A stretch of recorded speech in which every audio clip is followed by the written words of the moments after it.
I think the last video with actual information I made for you was on Friday.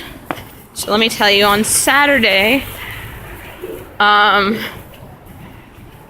Saturday I went to the burlesque workshop. It was 2 classes this time. The first one was about stripping gracefully. So I'm sure you can imagine how that went. We did it to Whatever Lola Wants. So, I mean, I knew the music, but that was about it, you know. And then the second one was about physical humor. It was kind of like a weird acting workshop. We sort of got more in touch with our bodies and did weird walks, which was fine, but not really what I had wanted to do. However, there were a couple people who I chatted with during the workshop.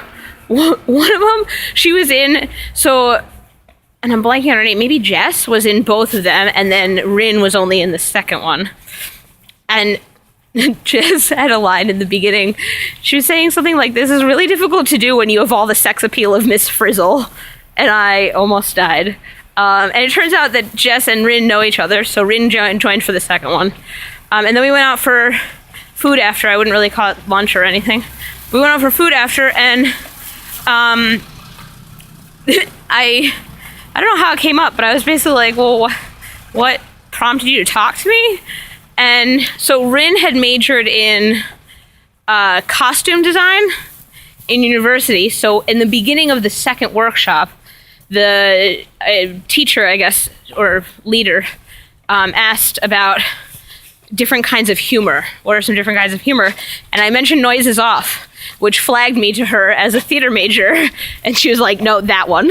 And also the faces I was making and snide comments I was making to myself during the workshop. The teacher was doing things like, oh, you just bend your leg like this. And I was like, well, you just bend your leg like this. All right. I'm going to not. And then as we're sitting there eating, Jess looks at me and is like, I was getting a vibe from you, and that vibe was fan fiction. And I was like, I did not say a thing. I didn't even say anything having to do with fan fiction. But obviously, I exude fan fiction from my pores. And I was like, I mean, you spotted me right. I can't deny that. That's 100% correct. So hopefully we're going to hang out more because they seem awesome. And then that night, one of my students, afternoon kids, so I just saw her tonight, invited, it's Tuesday, by the way. I don't know if I said it's Tuesday. One of my afternoon kids invited me to her choral concert. She's in what it turns out is a very prestigious children's choir. And it was quite good. I didn't understand most of it, although they did do, much to my bafflement, Once Upon a Dream from Jekyll and Hyde, which I guess it's just talking about the past a bit. Can't remember all the words, but I don't know. And then they did Fame. And you would not believe the costumes they had.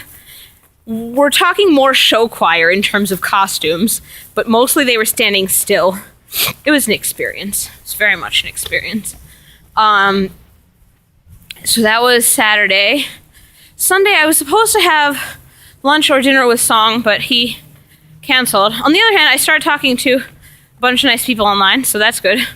One of them, I had found him on Tinder, and then found him again on OkCupid, so we've been chatting for a while. He was in Seoul only for a bit, but then he's going to Tokyo. He'll be back here in about a month, so we'll talk. Another one, I'm meeting tomorrow for coffee, maybe dinner. I don't know, his name's Mike. He's from Switzerland, but he's here till the middle of April or maybe later. So that's also nice. Monday was, normal day, and then Torah study on Skype after, which I tuned out as usual because, Chabad, Tanya, all kinds of whack shit.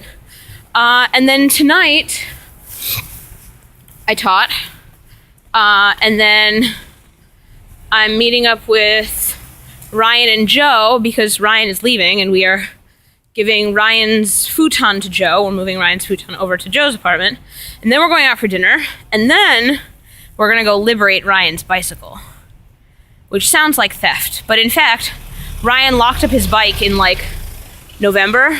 Oops, another car. And the lock got stuck. Neither of us have been able to open it, and it's a code, not a key. So we're gonna go cut open a lock while trying not to look as though we're stealing a bike, because the bike is actually his. It belongs to him. He might even have a receipt somewhere. Really, truly his bike. So, yeah, we're gonna go liberate a bicycle. Another entertaining thing that happened today, I started last week with the Lions. Our theme was continents. This week, our theme is countries. And so today I pulled open, we had two maps, one that just showed the continents and another that showed them broken into countries. And we compared them and saw how, well, no, Africa isn't a country, in fact. And then we had these little dolls that look like... So the problem with really small children is you end up teaching stereotypes, which I don't like, but at the same time,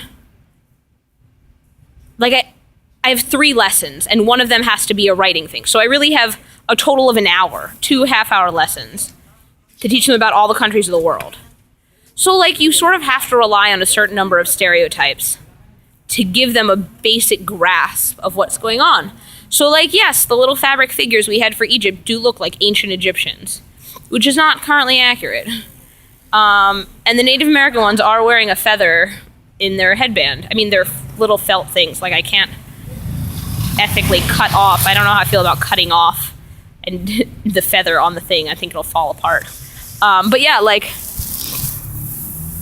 so on the one hand, that's not how they dress now, but on the other hand, if you dress all the Western people alike, because Western people tend to wear the same clothing, it's hard to emphasize to children that the cultures are different in many ways.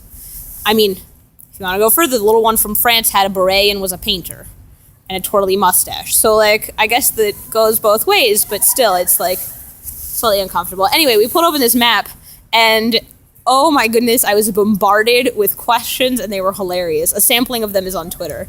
But things like we were talking about how, in some ways, America and Canada are very similar. Because, of course, Ryan Teacher and I sound the same when we talk. Natasha Teacher and I sound different. But Ryan Teacher and I sound the same, even though we're all from different countries. Well, but also at the same time, there are French people in Canada, people who speak French. And then the questions started. Well, how did the French people get there? How many of them are there? Why do they speak French? Why would they go from France to Canada? Why didn't they go to America? America is better. And then we started talking about, somebody mentioned Ferdinand and Isabella, and I was like, actually, you're right. Let's talk about him. So we talked about Christopher Columbus and how he was trying to find India, but missed and ended up in America. And they were just like, how did he miss that? Like, America's really big. Didn't he look at a map? Couldn't he see America? How do you miss America? It's very, very large. And, well, why did they kill all of the people? And why would they go to America? And why are they killing people? It's not very nice. You shouldn't kill people. He said, well, did your family kill people? I said, no. He said, is your family Native Americans? Did your family get killed? And I'm like, well, no, we're from other places, in fact. Although, actually, I don't know a whole lot about Saba's family. And then we happened to mention England. Well, why did England take America? It wasn't theirs. They can't take a place that isn't theirs. Where were they going to put it? Are you still angry at them? It's not nice to take a country. You can't do that. And I mean, on and on and on. And we had 30 minutes. And I was like, oh my gosh, I can't teach you anything. You're going to keep asking questions. And I don't know how to explain the answers because they're long and in-depth. And honestly, I don't know anything about the Canadians who are French. I don't know. I just know they exist. It's long. So that was today's entertainment. But yeah, that's it. Ryan's back now, so we're going to go move his couch. Bye.